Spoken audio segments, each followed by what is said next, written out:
Yeah, so I'm State Representative André D. Carroll. I represent the 201st Legislative District, which covers the neighborhoods Germantown, Logan, and West Oak Lane inside of the city of Philadelphia.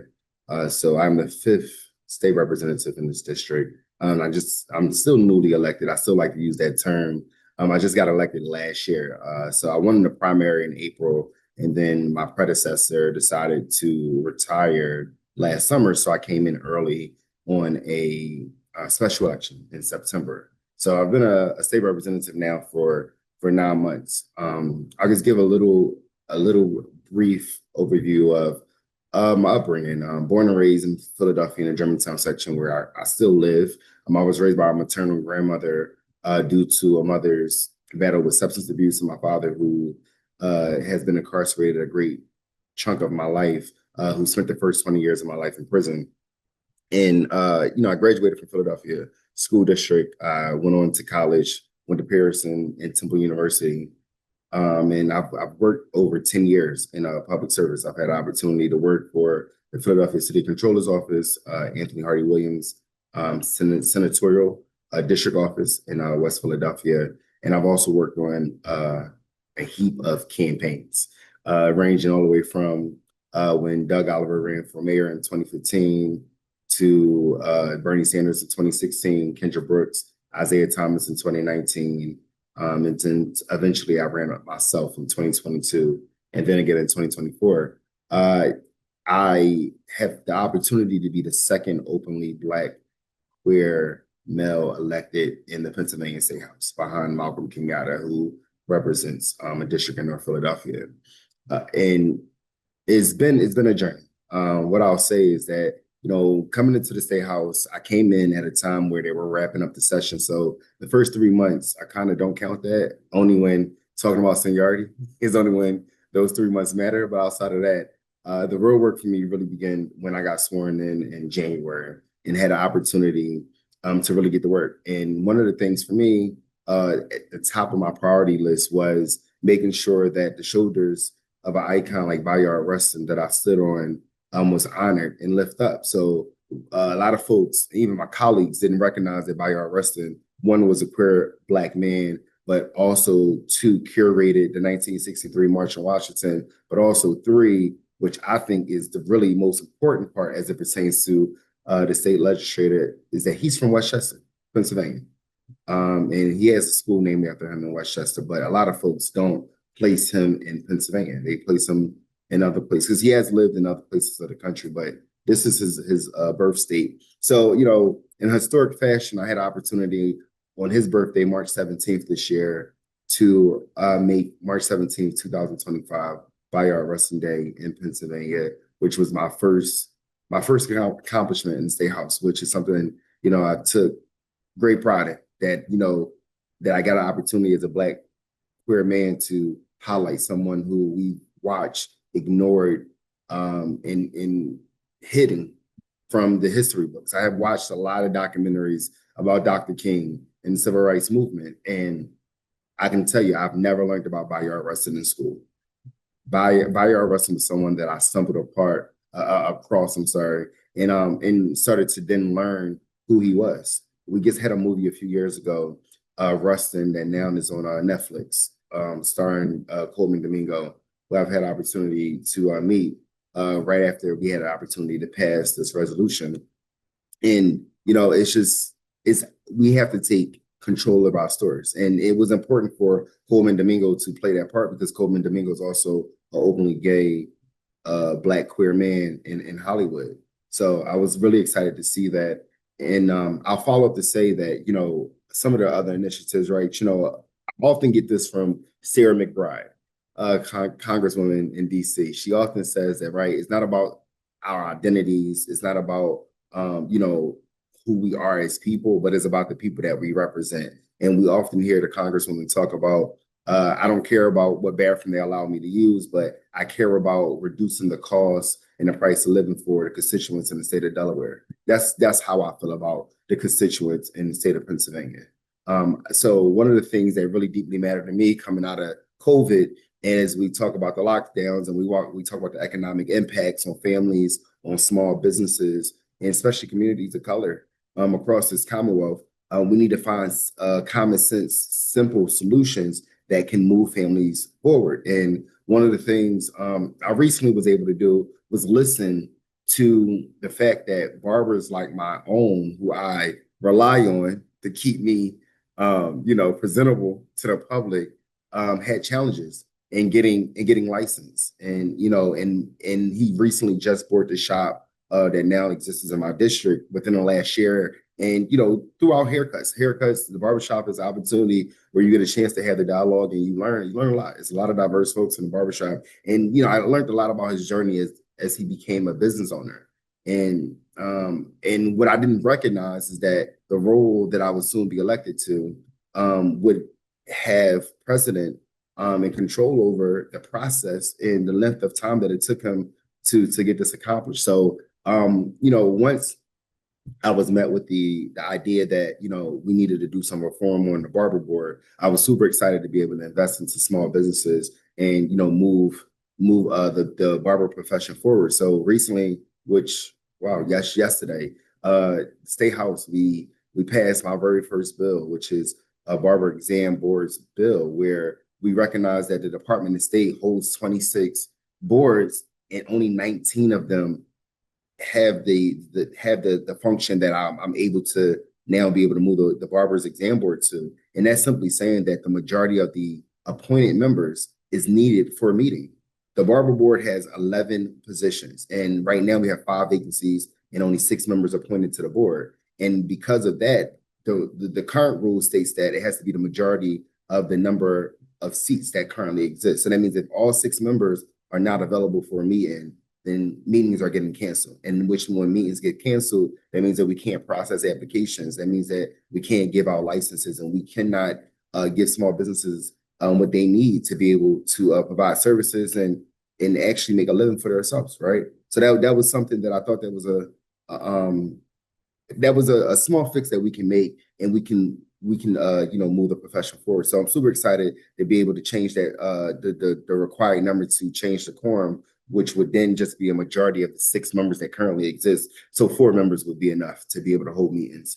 And these are unpaid positions, right? These are people who are appointed by the governor, nominated by the governor and appointed by the Senate. And these people are traveling across the Commonwealth at leisure, without compensation. So I think it's our job as state lawmakers to make it as convenient as possible. The other thing that I'll lift up really, really quickly is, my lived experience has always guided my decision making and the things that I deeply care about. And one of the things, as I mentioned about my father's incarceration, my father was incarcerated the first 20 years of my life, and the only thing that connected me and my father was a cell phone. Well, not a cell phone, a telephone. At times when my father didn't have money on his books or hadn't worked enough hours within the prison, he couldn't afford the phone calls. And if he couldn't afford a phone call, that simply means that me and my father would be disconnected until he could find the money to be able to pay for a phone call. Now, phone calls have dramatically reduced in price, but at one point, it was costing folks $6 and $7 for just a 15-minute phone call. And recognizing in 2025, folks like you and I pay a cell phone bill less than $100, and we have unlimited talk and text, free internet, and that's not the reality for folks on the other side of the wall. So I have another bill, HB 1506, that I'm really, really proud about, that would be able to keep families connected. Just because someone is incarcerated doesn't simply mean that they don't deserve the opportunity to be connected with their loved ones.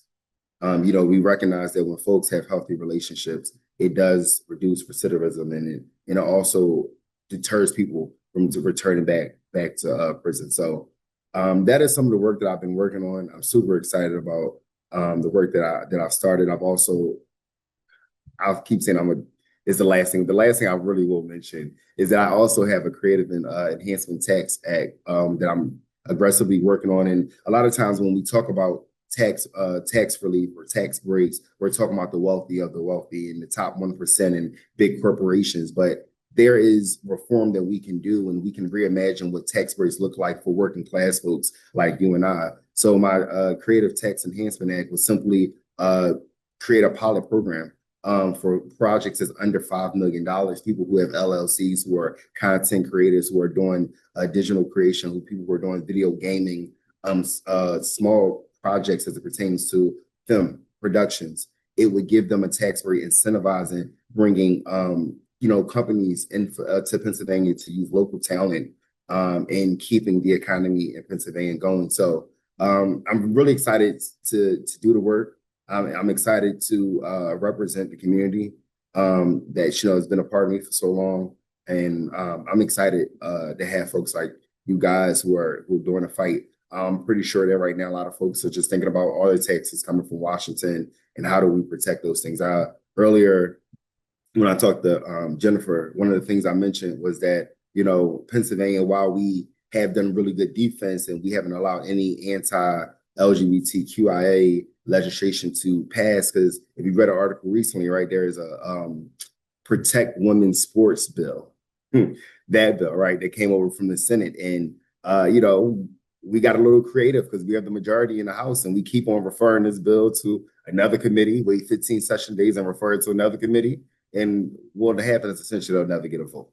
But is while I'm proud that we are defending ourselves and we're not allowing bills like that to pass, we also have not passed things that guarantee the right for like folks like you and I to be able to guarantee protections, right? That everyone has the same protection regardless of what sexuality or what gender expression they use, or the protection that folks like you and I can marry the person that we love, right? Or the protections that the fact that I can get married on a Friday or on a Saturday and then I can go to work on a Monday and lose my job, or the fact that if my landlord finds out that I am in a same-sex relationship, I can be removed from my home. These are not the things that we have done a good job of guaranteeing in the Commonwealth of Pennsylvania, and those are also the things that I rightfully and truthfully feel that we need to make happen. So there's a lot of work to get done in the Commonwealth of PA, and I'm super excited to be one of 203 members of the State House, and you have my word that I'm going to continue to fight until we get this done. It was really, really exciting to get to read about your bill passing. We were very excited to be able to speak with you so shortly after, because I feel like we get to celebrate with you a little bit, which is really cool. And so congratulations on that. That is huge. That is amazing. And reading about it sounds like an amazing, amazing effort. Thank one you. thing, it just kind of tying into this, Professor Purvis talked a little bit about, Pennsylvania is not the worst in terms of where we're at with rights. We could be worse. But how do you think we could be better? And in terms of how the community could get involved in supporting those efforts, what would your feedback on that be?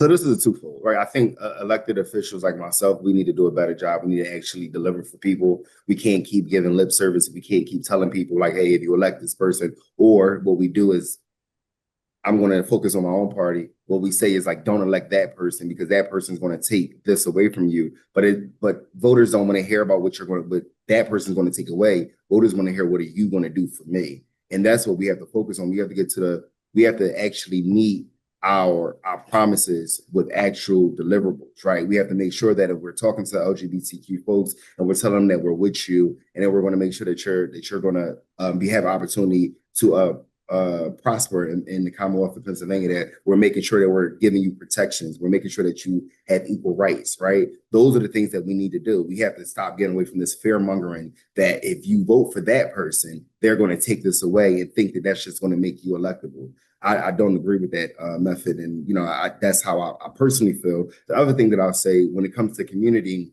and, I've had this conversation, I'll be very honest about this part. Like, while I do think that the gentleman in DC that currently is the president of the United States of America is a problem, and he is a threat to the existence of folks like you and I in our liberties. The thing that I will say is that the time to get active is the day on election day. Last year I spent a lot of time out in communities and knocking on doors and going across Pennsylvania, talking to people about the need to elect the vice president at that time and make her the president of the United States. Although we've seen the effects in 2016 when we wasn't able to get that done, somehow folks still decided to sit on the sideline and say, look, it'll take care of itself. Elections never take care of itself. Elections, they have consequences, and elections only yield the result that you make. So, I mean, while now we are having no king's rallies and we're having demonstrations that are anti this guy who currently is the president, the time to really make the change is when elections come around. Next year, when we have midterms, we can change Congress. We can make sure that the big beautiful bill part two, because we know that there will be a part two, because the first time he was in office, he did the tax reform. So this may be part two, just named differently, right? What we recognize is that next year we have an opportunity to stop him, because if we change the Speaker of the House in DC, and we also change the legislative agenda that actually happens in DC. So that means that the next time he has a great idea, like a big beautiful bill, that won't get brought to the floor because his guy is not the speaker or his girl is not the speaker. So that's what community can do. We got to get active, and we got to understand that elections is that time. Once the polls close, the decision is made. In that term that that person received, they will legislate and they will rule for that amount of time that they are awarded. So we got to get active during elections. Then one last question.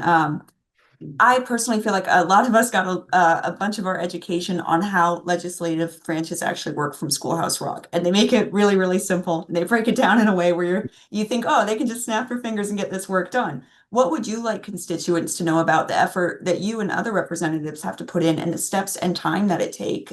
Because I do feel like we have a lot of constituents in general who just think these things can happen overnight. And these steps take time. They're not instant. This work isn't instant. Is there anything you would want constituents to know about the background of that and the time and effort and steps that go into it? And I'm not sure how much time we have, but I'll try to keep this concise. The thing that I'll say about government, right? America is not promised. We only have the America that we fight for. We've watched this country move forward. We've watched the country move back. We've watched us gain freedoms, and then we've watched them taken away. The only way America survives is if we continue to fight for it. So when it comes to the legislative branch of government, recognizing that, like a person like myself that you may agree with and be cheering on, and you send me to Harrisburg, recognizing that I'm only one of 203. Recognizing that while we are in the majority, I'm only one of 202. I can't do this by myself. And recognizing that the state house is only 1/3 of the equation, because any bill like the one that I passed of my own yesterday has to go over to the Pennsylvania State Senate, and it has to pass there. And currently in Pennsylvania, the Pennsylvania State Senate is controlled by Republicans. And even after they make their amendments and they make their tweaks and changes, and even if I agree, I still got to get it to the desk of the governor. Recognizing that in DC is a very similar setup. United States Senate has 100 senators. Congress has 435 seats. And then we have a president in the executive office that would sign or veto a bill. So and that's just the overview, I'll say, right? Because before we even get to the voting process, we also have chairmen, chairwomen over top of committees. And those folks determine what bill sees the light of day. Because when I have an idea, I have to, first send out a co-sponsor memo and try to gain some traction with my colleagues to get them on my side of the bill. Then I have to go to a chairperson once they refer the bill to the committee and actually convince the chair member to actually run the bill. And once they get out of committee, I then have to convince the leader of the caucus to then run the bill on the floor. And once they get out the caucus, I then have to go to the other side of the building and find out how do I get the Senate to agree to the same thing. So there is a process. And, and a lot of times, I'm an organizer. Prior to coming into government as an elected official, I've organized around juvenile justice issues. Still to this day, every other Thursday, I go to the jails on State Road and I spend time with direct file children. These are juveniles, children who are being tried as adults. I travel across the state to SEI state facilities from all parts of the Commonwealth. But What I recognize as an organizer, there's no power greater than people power. So when it comes to these issues, I need my folks to fill the Capitol. When I go to the Capitol, a lot of times I don't see folks who live in my neighborhood, people who look like me, people who think like me, people who have experienced what I've experienced. So when our issues come up, I need folks to show up the same way that we show up for other folks' issues when it's their turn. I have colleagues that, we just passed a bill around hunting on Sundays. There is no hunting on Sundays, Mondays, Tuesdays, Wednesdays, and any other day of the week in Germantown. That's not the issue that pertains to this neighborhood. But the thing that does pertain to this neighborhood is the fact that the district that I represent has the third highest unemployment rate in the state. So we need economic investment when it comes to the 201st. The thing that exists here is the fact that the school that's a block away from the district office that I'm currently sitting in is closed. Germantown High School doesn't exist. I cannot go back to the high school that I graduated from and get a chance to spend time with young folks in the very seats that they would have sat in that I once sat in. So when we talk about investment into education, that is an issue that I need my colleagues to stand with me on the same way I stand with them on the issues that affect their communities. As an organizer, I take great pride in relationships and bringing people from a different walk of life into a space that's not always made comfortable for them.